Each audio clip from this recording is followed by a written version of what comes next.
Whose computer? Okay, and then we'll go live, and we'll probably wait for a couple of minutes to get people in. Yeah. Like that. Okay.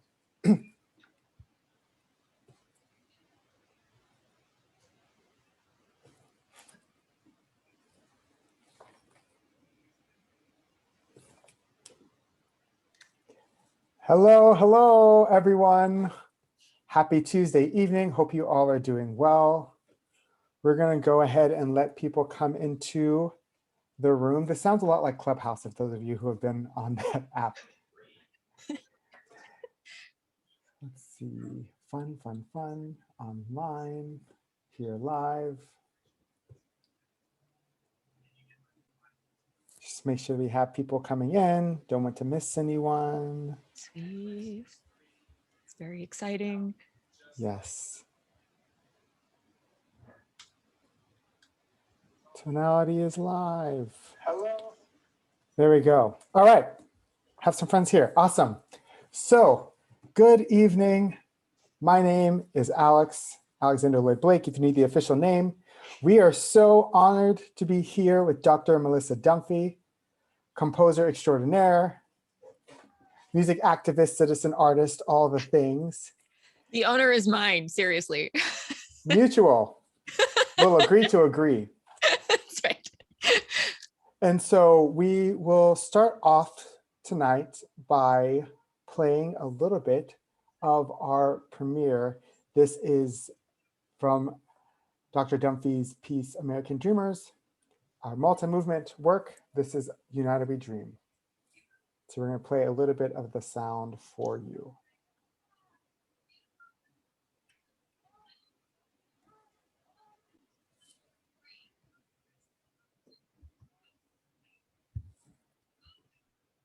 This is where we found our home away from home. This is where we belong. Mother Earth, who feeds us all, takes our roots no matter how long. She's whispering, this is where you belong. This is where we find our home away. This is where we belong. Mother feeds us all, takes their roots no matter how long. She's whispering, this is where you belong.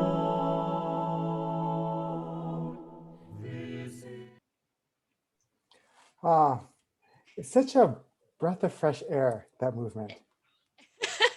It's very, I was definitely thinking of, because it's the last movement in American Dreamers, which it's so funny. When I wrote American Dreamers, I wasn't thinking this, but someone referred to it as a cantata a while back.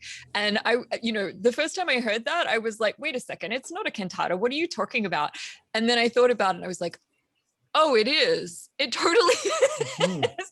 Like it has, recitative and it has choruses, and then it kind of ends on a chorale. Like Yes, it's obviously, absolutely. yeah, it's like, you're kind of in church and it's that homophonic chorale send you out into the world with a positive energy. That's really what I wanted to capture. So yeah.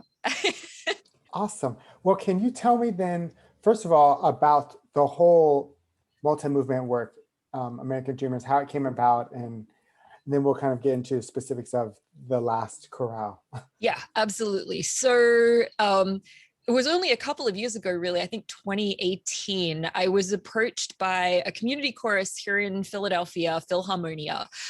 They had sung some of my other works, including What Do You Think I Fought For at Omaha Beach. They knew that, I tend to write music about political issues because political and social justice issues are the things that I get the most emotional about. They're the things that make me really angry or make me really hopeful or, get me really fired up and want to take action.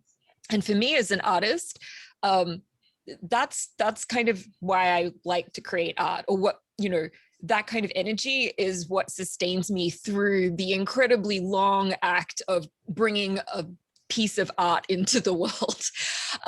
Anyway, so they approached me because they, like a lot of us, were deeply concerned, horrified, really angry at the rhetoric, the anti-immigration rhetoric that was coming out of the Trump administration, and not even the administration. I mean, it started during his campaign, right? And I am the child of immigrants, refugees, really. My mother came from China, communist China. She swam from mainland China to Hong Kong when she was 22 to get out, and became a refugee to Australia. My biological father was a refugee from Greece post-World War II, like a lot of Mediterranean people. The Mediterranean was just a wreck, and moved to America or Australia in his case.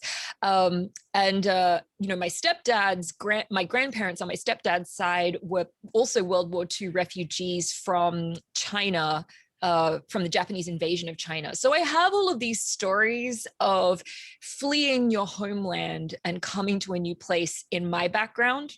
I was born in Australia, and then I moved to America when I fell in love with an American. So it's like almost, genetic part of my cultural heritage now to immigrate for various reasons. So, I identify very strongly with the immigrant story.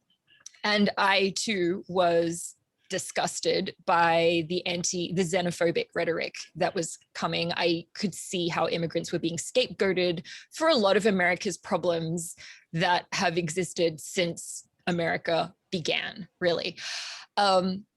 So instantly when I heard that they wanted to commission this piece, I said, well, I need to find people whose stories are the stories of, so-called undocumented immigrants to America, because that's a very different story to my story. I did a bunch of reading online, and there's a whole movement, #UndocuPoets, the UndocuPoets movement, which is undocumented immigrant poets who are writing their words down and being brave and presenting their words, to the public in this amazing, various different types of poetry. So yeah, I found 5 poets, writers, activists who wanted to collaborate with me on this project. They are Marlene Rangel, Javier Zamora, Janine Joseph, Claudia de Hernandez, who wrote United We Dream, and Julia Montejo. And this one in particular was really interesting because it wasn't originally kind of conceived as a poem the way that we normally think of a poem. It was part of a blog entry by another undocumented immigrant writer activist, Christopher Soto, who asked a bunch of poets to respond to President Trump's decision to end the DACA program, at that point early on in his administration. And I remember reading this particular text from Claudia de Hernandez and just thinking, this is a protest song. Like, this is something that speaks to me as, a composer. What was coming to my mind was kind of, protest songs in the vein of The People United Will Never Be Defeated, or, union protest songs from back in the earliest days of the labor movement. And yeah, that's kind of where I started listening to a lot of that kind of music. And then I wrote this thing, and it sort of also came out like a chorale. Claudia de Hernandez, by the way, lives in LA, and she is not only a writer, but also a photographer. She just published quite recently, about a year ago, her first novel, Knitting the Fog, which you should check out. It's already won awards. It's incredible. Yeah, I love her to death. She is amazing. She's also a teacher. I mean, it's like, I just look up to her so much. Knitting the Fog. Okay, well, that's Yeah. great. We should get in touch. That'd be great to get in touch Yes. with her. Yeah. She's amazing. Awesome. Okay, and so that was so much I didn't know about the piece. So that's amazing. Undocupoets also need to learn more about that. Yeah, it was so great to discover that. I mean, it's, social media has obviously changed the world in so many different ways. Some of those ways clearly have not been, 100% positive. But one of the things that I love about social media is that for things like poetry, it's removed a lot of the gatekeeping that happened formerly in our culture. I mean, I think that this is like across all kinds of art forms, like composition, for example, was such a gate kept Yes. medium, until quite recently. It still is to some extent, but we're breaking out of it. And social media is a big part of that. So reading poems and writings from the Undocupoets movement was just such a, it was an eye-opening experience, even for me as someone who thinks like, oh, I'm connected to the immigration issue. One of the things that I wanted to be, that I was, I was glad to read and wanted to honor, was that some of the DACA recipients were concerned that they were being painted in a very two-dimensional way in the media, even by well-meaning white liberals who wanted to sort of set them up as victims to be saved by progressives. You know what I mean? Like, yes. Like, let's, deify them in a way as, they're not real human beings. They're just cardboard just the cutouts. Issues, right? Yes, exactly. And, I wanted to make very sure as part of my practice that that's not what this is about at all. This issue to me is really an issue about Americans, because I think of these immigrants like me, like you, like all of these people in America, we are Americans. And it's just this xenophobic bureaucracy that has led to, the discrimination, the institutional discrimination against groups of these people in our society. And, they're Americans. These people are Americans. That's the thing, And as someone who came to this country and for the first 5 years in this country was legally, institutionally, bureaucracy labeled me an alien spouse.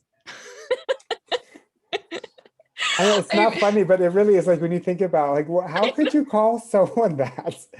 An alien spouse. I know my husband and I used to joke, oh, I married an alien kind of thing, like, little green man or something. But it is, and I laughed about it because of course it was like weird and dehumanizing and sort of gross to be referred to in government documents as an alien. It's like the most perfect othering word. You're not even really human, you're an alien. Right. Yeah. Yeah. But that's our system of government at the moment. Recently we are, I hope, steering very slowly this giant ship that is America in a different direction. And let's hope that, we can take the lessons of the last 4 years and push forward. That's my hope. Yes, and I would love to hear, as you said, the ship, and really the ship has been steered in one direction, certainly in terms of immigration, for so long, much longer than 4 years. Yes. Oh yeah. And for sure. Time will tell, the degrees to which that turns.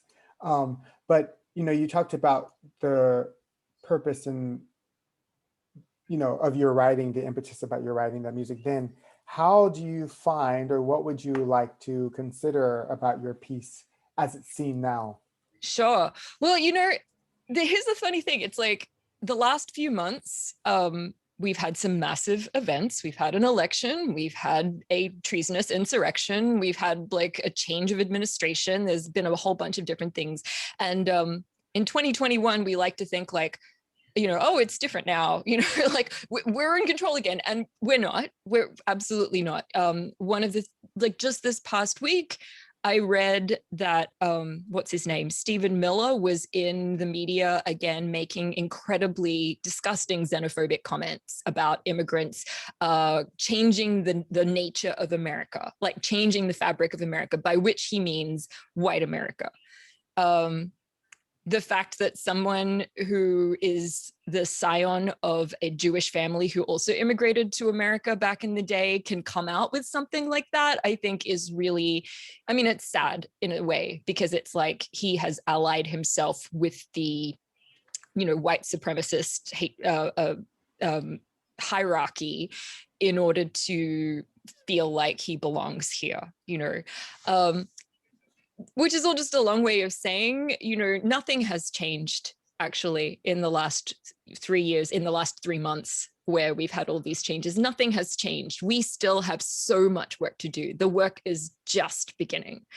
I'm so glad that we are talking now about giving DACA recipients a clear path to citizenship. I want to see it actually happen. I don't want it to be just talk. I need to see it actually happen.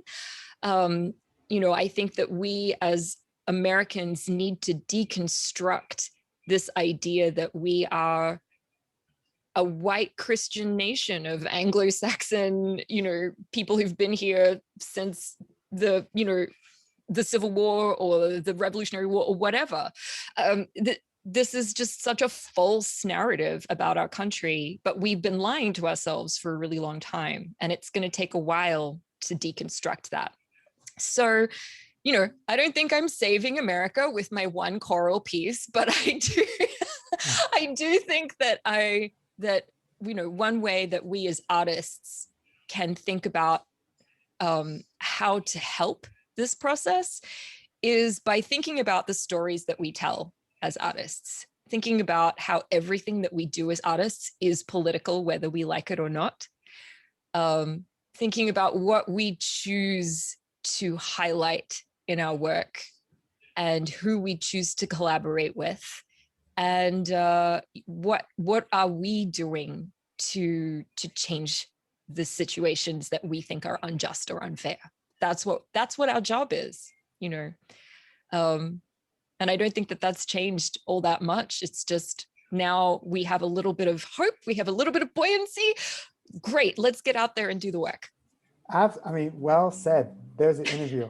No, I was just going to ask you about kind of what you consider for us as artists, but you just said it so beautifully. I do think it is, and you mentioned stories. Yeah. I think there's so much arguing that's happening in the news, in so many different types of conversations, that we see, that we read about, that we watch. But really, as you mentioned early in this conversation, it's the people. It's not the issue of immigration. Yes. It's how we see them. And yes, if we're actually really looking at history, how we see them is how we see ourselves, because there are a few people on this continent, in this country, that would not be able to accurately label themselves as immigrants. Right. I mean, part of this fight is also acknowledging the injustices that have been done against Indigenous people in this country, because I feel like the erasure of that, of the atrocities that have been committed is part of that same impulse. We don't want to think about that, because if we have to think about that, then we have to examine the fact that we are also, invaders in this country. We are also people who have come from somewhere else and established our home here. And if we start thinking about that, then we have to start thinking about, well, maybe these people who've come to our country recently have just as much right to be here as we do. Like, it is all connected, right? So yeah, the story, you're right. It's like, this is, a huge issue, but it's like, we really have been lying to ourselves for generations upon generation, lying to our children, lying to ourselves, trying to create a narrative, desperately trying to create a narrative to legitimize who we are. And that can work for a little period of time, but it can't work forever. And now, we're dealing with the effects of that, I think, as a nation. And it's tough, it's exhausting. It's hard for everyone. It's even hard for the privileged classes who are having to think about their own privilege for the first time. But it's important work that needs to be done. And if we don't do it, if we kick the can down the road, then it'll just be worse for our children and our grandchildren.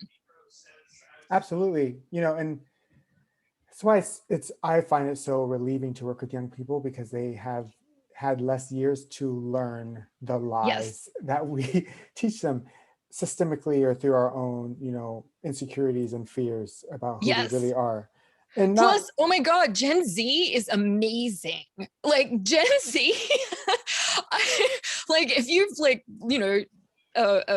eavesdropped on Gen Z conversations on social media and things like that, I am so delighted by their generation. Like the things that I've watching read. the video we saw, with kind of just people there's no more just we're going to talk. It's like, we're going to walk into the buildings, we're going to occupy your spaces, and you're going to have to confront us. I think that's oh my gosh. They're so much more radical than we were, because they've grown up, without many of the assumptions that we had. And that's a good thing. So I'm like, we need to sit back and let Gen Z take the lead, and then just do what we need to do to support them, actually, because that's where all my hope is right now. Same here. I want to make sure that we get a couple of questions. So if you have any questions, please make sure to ask them. We'll be watching the comments, but I'll ask one in the meantime. So what stories are you looking to tell next? Okay, yeah.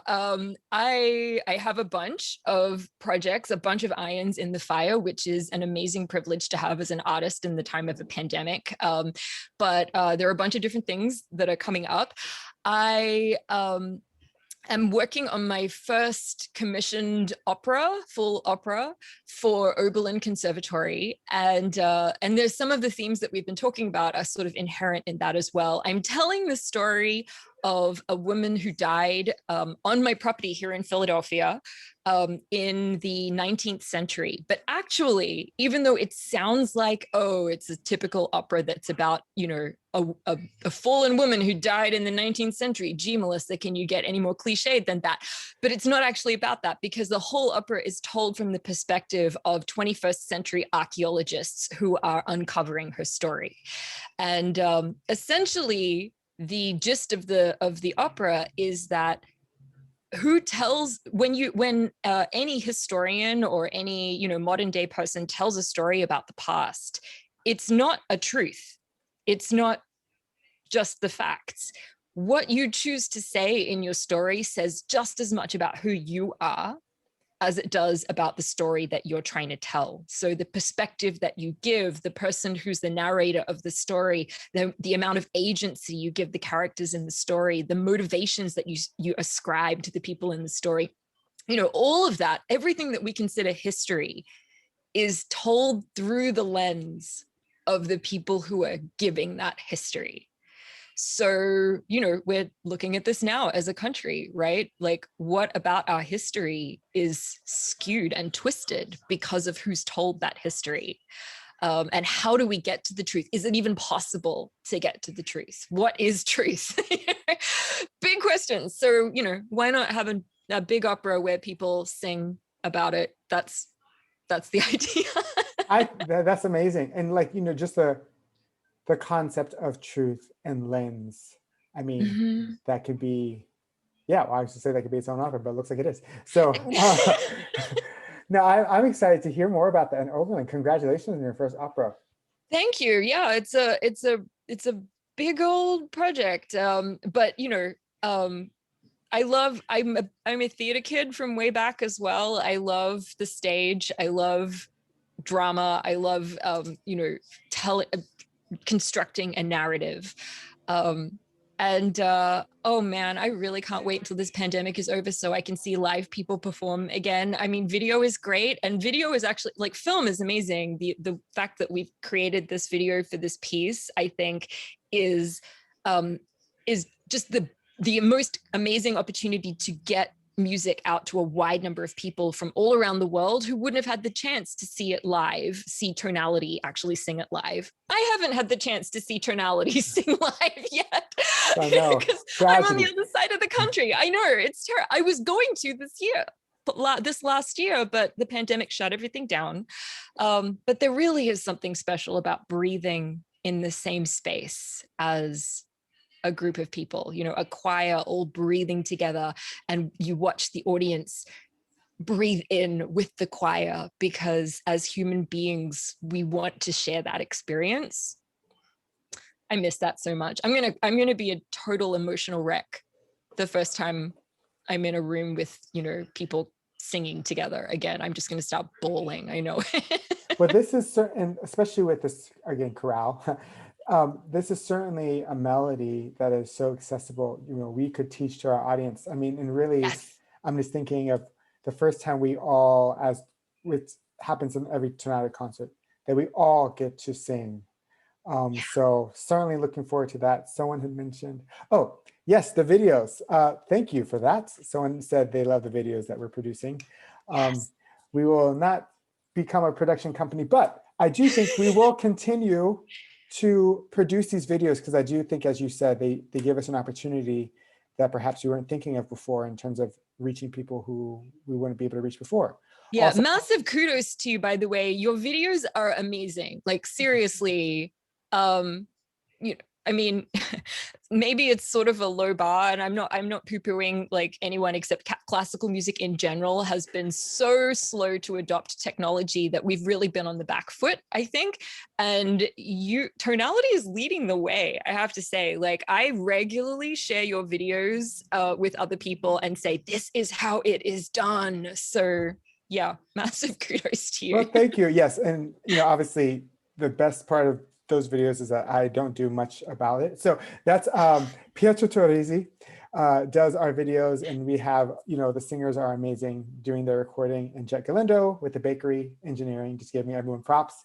But no, it's been really exciting to kind of be able to take these messages outside of the concert space. But yes, I too am looking forward to bringing them back. Yeah. If there aren't any questions, though, I just wanted to say thank you again. Maybe I'll play a little bit of the piece at the end. Yeah. And that can be Thank our you. nice, yes, of course. That'll be our Thank you nice so little much. bit. And yeah, thank you for choosing to sing my stuff. I'm just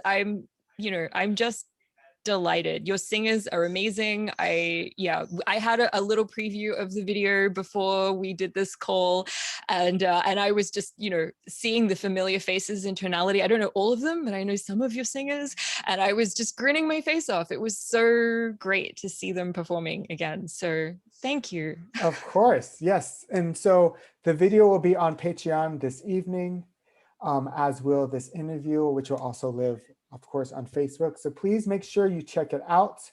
We will certainly be doing more of your pieces. So thank you all. I'm just going to play a little bit of the video as we end, or a little bit of the song. Yeah.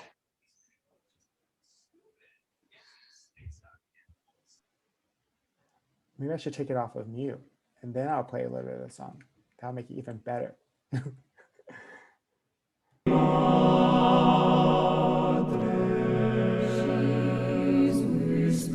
This is where you belong, dreamer. She's whispering, this is where you belong, dreamer.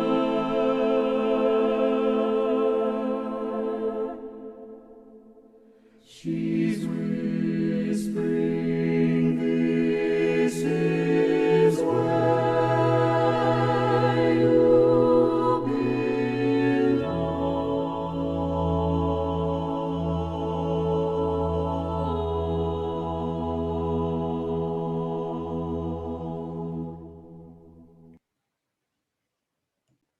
So beautiful, so beautiful.